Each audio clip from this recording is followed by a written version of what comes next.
స్నేహితులారా, ఈ సమయాన్ని బట్టి దేవునికి వందనాలు తెలియజేస్తూ ఉన్నాను. ప్రేమపూర్వకముగా మిమ్మల్ని అందరినీ వాక్య ధ్యానంలోనికి ఆహ్వానిస్తూ ఉన్నాను. మరి ఈ ఆదివారం కొరకుగాను మనకు అందించబడినటువంటి అంశము శిష్యత్వము వచ్చి చూడుడి, వెళ్ళి ప్రకటించుడి. ఈ ఆదివారాన్ని శిష్యత్వపు ఆదివారంగా, డిసైపుల్షిప్ సండేగా మనము పాటించుచు ఉన్నాము. కనుక ఈ చక్కని అంశాన్ని, శిష్యత్వము వచ్చి చూడుడి, వెళ్ళి ప్రకటించుడి అనే అంశాన్ని మనకు అందించినటువంటి వారుగా ఉండినారు. స్నేహితులారా, సమాజము తరతరాల నుండి సమాజంలో మంచి ఏ రీతిగా ఉంటుందో, చెడు, సమస్యలు, ఇబ్బందులు, దురాచారాలు, హింస, రక్తపాతము, బంధకాలు, సమాజంలో మంచి మాత్రమే కాదు, ఇవన్నీ ఉండడాన్ని కూడా మనము గమనించేటటువంటి వారంగా ఉంటాం.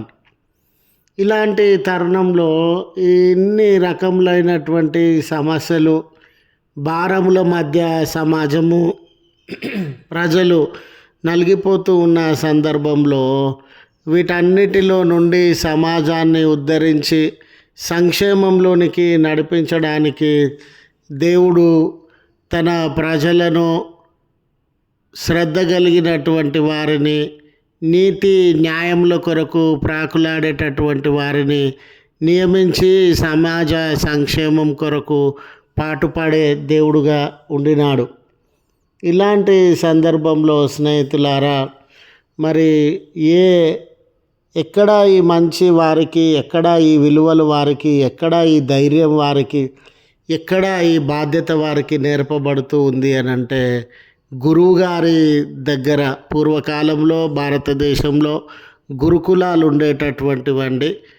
మరి శిష్యులు ఆ గురుకులాలలోనికి వెళ్ళి కొన్ని సంవత్సరాల ఆ చోట గురువుగారితో సహవాసము చేసి విలువలైన, నైతికత అయినా, నీతి బోధ అయినా, మరి యుద్ధము లాంటి విద్యలైనా నేర్చుకొని తమ తమ సమాజంలోనికి, దేశములలోనికి వెళ్ళి వాటిని ప్రకటించడము, వాటిని వెంబడించడము అనేది జరిగించేటటువంటిదిగా ఉండింది. ఇలాంటి తరుణంలో గురువు అనే మాట యొక్క అర్థాన్ని గమనించినామంటే, గురువులో గు శబ్దము చీకటిని సూచిస్తూ ఉంటే, రువు శబ్దము చీకటి నుండి దూరం చేయడము అనే అర్థాన్ని సూచిస్తూ ఉంది. అయితే గురువు అనేటటువంటి వారు సమాజంలో ఉన్నటువంటి చీకటిని పారద్రోలేటటువంటి వారు, వెలుగును, నైతికతను, విలువలను, మంచితనాన్ని, సంక్షేమాన్ని, సమానత్వాన్ని బోధించేటటువంటి వారు. అయితే ఈ గురువుగారు ఈ సమాజానికి వెలుగు ప్రకటించాలనేటటువంటి మిషన్, సమాజానికి మంచి చేయాలనేటటువంటి మిషన్ కలిగి ఉన్న సందర్భంలో ఆ మిషన్ను ముందుకు తీసుకొని వెళ్ళడానికి శిష్యులు అనేటటువంటి వారు చాలా అవసరమైనటువంటి వారుగా ఉండినారు. ఆయన మిషన్ ఏంటి, ఉద్దేశం ఏంటి, ఆ మిషన్ యొక్క ప్రయోజనం ఏంటి అనేది వారు వ్యక్తిగతంగా రుచి చూచి దాన్ని సమాజంలోనికి వెళ్ళి ప్రకటించాల్సిన, అనుసరించాల్సినటువంటి బాధ్యత ఈ శిష్యుల మీద ఉండినట్లు మనము గమనిస్తాం. ఈరోజు చదవబడుతూ ఉన్నటువంటి విద్య అనేది చాలా సవాళ్ళ మధ్య ఉందండి. డబ్బు విపరీతంగా ఖర్చు చేయాల్సి వస్తుంది. ఈ విద్యా విధానము ధనవంతుల చేతిలో, వ్యాపారస్తుల చేతిలో ఉన్నటువంటి తరుణంలో వారు విద్యను వ్యాపారపు వస్తువుగా మార్చివేసినారు. పేపర్ లీకేజీ మొదలుకొని విద్యా వ్యవస్థ అనేకమైన చీకటుల మధ్య, బంధకముల మధ్య, వ్యాపార ధోరణి మధ్య నలిగిపోతూ ఉంది. ఇలాంటి వ్యవస్థలో చదువుకున్నటువంటి వ్యక్తి సంపాదననే ముఖ్యంగా బ్రతుకుతూ ఉన్నాడు. కానీ ఈ సమాజానికి న్యాయం చేయాలి, ఈ సమాజంలో ధర్మాన్ని పాటించాలి, ఈ సమాజానికి విలువలను నైతికతను అందించాలి అనే ఆలోచన ధోరణి లేనటువంటి వాడుగా ఉండినాడు.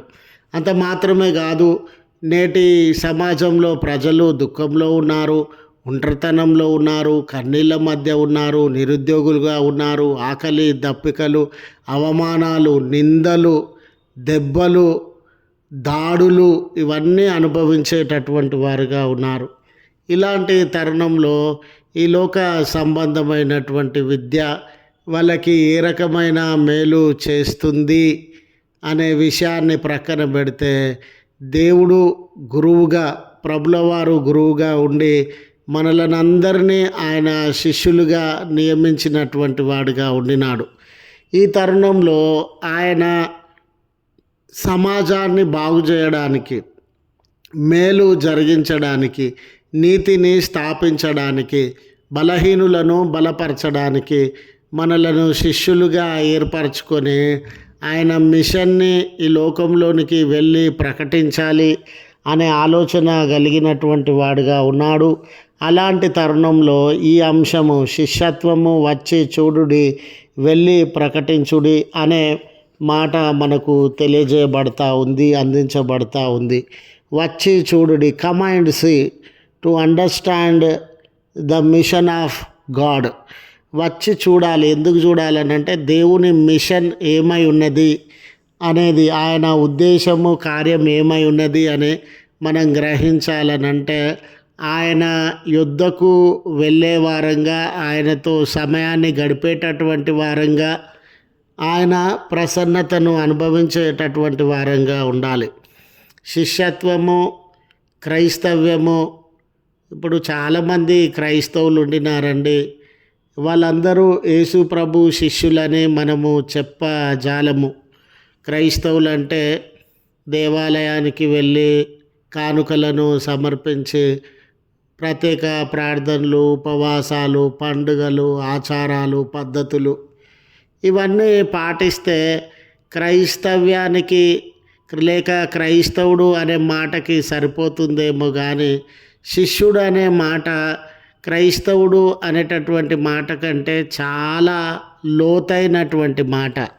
క్రైస్తవుడు అని అంటే కేవలము ప్రార్థించేవాడో, చదివేవాడో, బోధించేవాడో, పద్ధతులను అనుసరించేవాడో మాత్రమే కాదండి. శిష్యుడు అంటే క్రీస్తులాగా బ్రతికేటటువంటి వాడు. ఈనాటి క్రైస్తవులు పద్ధతులతో బ్రతకడానికి ఇష్టపడుతూ ఉన్నారు, ఆచారాలతో బ్రతకడానికి ఇష్టపడుతూ ఉన్నారు, కానీ శిష్యులుగా బ్రతకడానికి వెనుకంజ వేస్తూ ఉన్న సందర్భం. ఇలాంటి తరుణంలో వచ్చి చూడండి అని ప్రభువు మనకు ఆహ్వానాన్ని అందజేస్తూ ఉన్నాడు. ఎందుకు వచ్చి చూడాలని వారి ఆహ్వానాన్ని అందజేస్తూ ఉన్నారనంటే, ఆయన మిషన్ని మనము సంపూర్ణంగా అర్థము చేసుకోవాలని. యోహాను సువార్త 1వ అధ్యాయంలో మనం చదువుకున్నటువంటి లేఖన భాగము గమనించినప్పుడు, 1వ అధ్యాయము 39వ వచనం మొదలుకొని 42వ వచనం. మరి ఈ వచనంలో ఆంద్రయ మరొక శిష్యుడు ప్రభుల వారిని ఎదుర్కొన్నటువంటి సందర్భంలో, మరి బోధకుడా మీరు ఎక్కడ కాపురం ఉండినారు అని ప్రభుల వారిని అడిగినప్పుడు, ప్రభుల వారు మరి జవాబు అంటే పలాని చోట నేను కాపురం ఉన్నానని చెప్పకుండా వచ్చి చూడండి అని వారికి ఆహ్వానాన్ని అందించినటువంటి వాడుగా ఉన్నాడు. మీరే తెలుసుకోండి, మీరే గ్రహించండి, మీరే ఆ అనుభవంలోనికి రండి అని. ఈరోజు కూడా నిన్ను నన్ను ప్రభు ఏమై ఉన్నాడు, ఆయన మిషన్ ఏమై ఉన్నది, ఆయన యొక్క ఉద్దేశం ఏమై ఉన్నది అని వచ్చి చూడండి అంటే, ఆయన యుద్ధ సమయాన్ని గడిపి ఆయన ఉద్దేశములను గ్రహించాలని మనల్ని ఆహ్వానించేటటువంటి వాడుగా ఉన్నాడు. ఆనాటి బోధకులు విశాలమైన గృహాలలో సౌకర్యవంతమైనటువంటి జీవితాన్ని, చాలా విలువైనటువంటి వస్త్రములను, ఖరీదైన విలాసవంతమైన జీవిత విధానాన్ని కలిగి జీవించేటటువంటి వారు.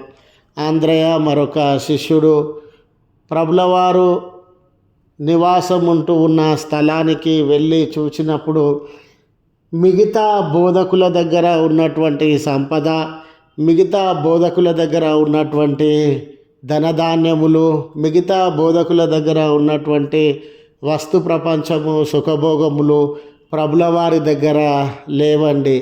ఆయన నివాస స్థలాన్ని చూసి ఆయన అతి సాధారణమైన జీవితాన్ని, సౌకర్యాలు లేని జీవితాన్ని జీవించడాన్ని వారు గ్రహించి ఆయన మాటలను వ్యక్తిగతంగా అనుభవించి ఆయనతో సహవాసము చేసి, నిజమే మిగతా బోధకులు డబ్బు కొరకు, మిగతా బోధకులు హోదాల కొరకు, మిగతా బోధకులు పదవుల కొరకు, మిగతా బోధకులు పేరు ప్రఖ్యాతులు పదవుల కొరకు జీవిస్తూ ఉంటే, ఈ బోధకుడు యేసు అనే ఈ బోధకుడు ఒక మిషన్ కొరకి, ఒక పర్పస్ కొరకు జీవించుచు ఉన్నాడని వారు గ్రహించి మెస్సియాగా వారిని గుర్తించినటువంటి వారుగా ఉండినారు.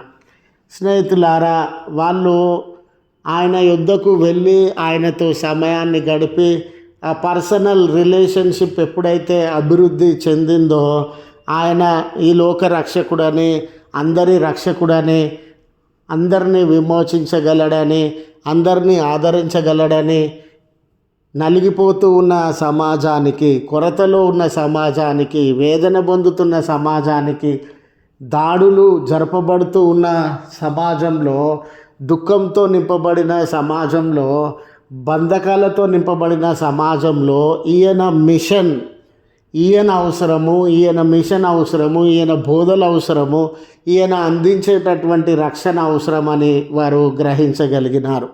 మనము ఎంతసేపు దేవాలయానికి వెళ్ళి ప్రార్థనలో పాల్గొని ఆచారాలు, పద్ధతులు, రాజకీయాలు, నా పేరు, నా ప్రఖ్యాతులు, నా పదవి అనే ఈ చోటనే ఆగిపోతూ ఉన్నామండి. అసలు యేసు ప్రభువు హృదయంలో ఏముంది, ఆయన మనసు ఏమై ఉన్నది, ఆయన మిషన్ ఏమై ఉన్నది అని గ్రహించలేకపోతూ ఉన్నాం. ఎందుకనంటే మనము ఈ వ్యవస్థలో, లేక ఈ సంఘం అనే ఈ వ్యవస్థలో డబ్బు వైపు, సంఘం అనే ఈ వ్యవస్థలో పదవుల వైపు, సంఘం అనే ఈ వ్యవస్థలో పేరు ప్రఖ్యాతలు, సుఖభోగముల వైపు ఆకర్షింపబడతా ఉన్నాం. కానీ ప్రభువుతో సమయాన్ని గడిపి ఆయనతో వ్యక్తిగతమైన సహవాసం కలిగి ఆయన ఉద్దేశాన్ని, మిషన్ని అర్థం చేసుకోవడంలో వెనుకబడినటువంటి వారంగా ఉన్నాం. ఆంద్రయ, మరొక శిష్యుడు సీమోను, వీరందరూ కూడా ఆయన మిషన్ని అర్థం చేసుకోవడంలో సక్సెస్ అయినారండి.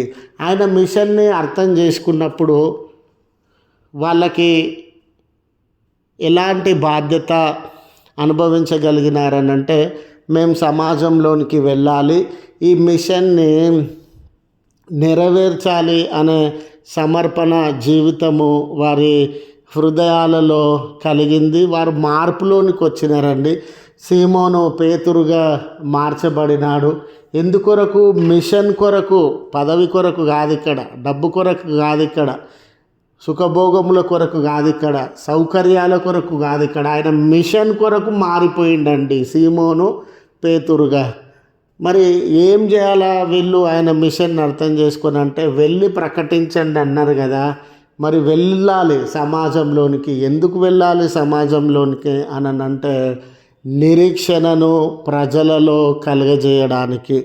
ఈరోజు వ్యాధుల మధ్య, బలహీనతల మధ్య, ఆర్థిక ఇబ్బందుల మధ్య, నిరుద్యోగముల మధ్య, కుటుంబ సమస్యల మధ్య, చెడు మధ్య, డ్రగ్స్ మధ్య, మత్తు పానీయాల మధ్య, అక్రమ సంబంధాల మధ్య, ఇలా ఎన్నో సమస్యలు, సవాళ్ళు, పోరాటాలు, కన్నీళ్ళు, కొదువలు, ఒంటరితనం మధ్య ప్రజలు నలిగిపోతూ ఉన్నారు.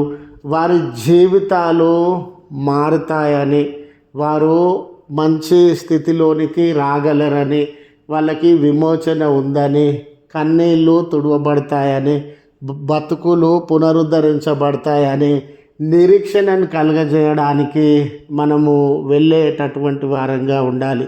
జకరియా గ్రంథం యొక్క 8వ అధ్యాయం పరిస్థితిని గమనిస్తే, ఈ ఇశ్రాయేలు, యూదా జనాంగములు వాళ్ళ పట్టణాలు, వాళ్ళ దేవాలయము, వాళ్ళ పరిసరాలు, వాళ్ళ పంటలు, వాళ్ళ నివాస స్థావరాలు, వాళ్ళ సంతానము, దేశ ఆర్థిక వ్యవస్థ, సామాజిక వ్యవస్థ, రాజకీయ వ్యవస్థ, మత వ్యవస్థ అన్నీ కాలిపోయినటువంటివిగా ఉన్నవి, కూలిపోయినటువంటివిగా ఉన్నవి.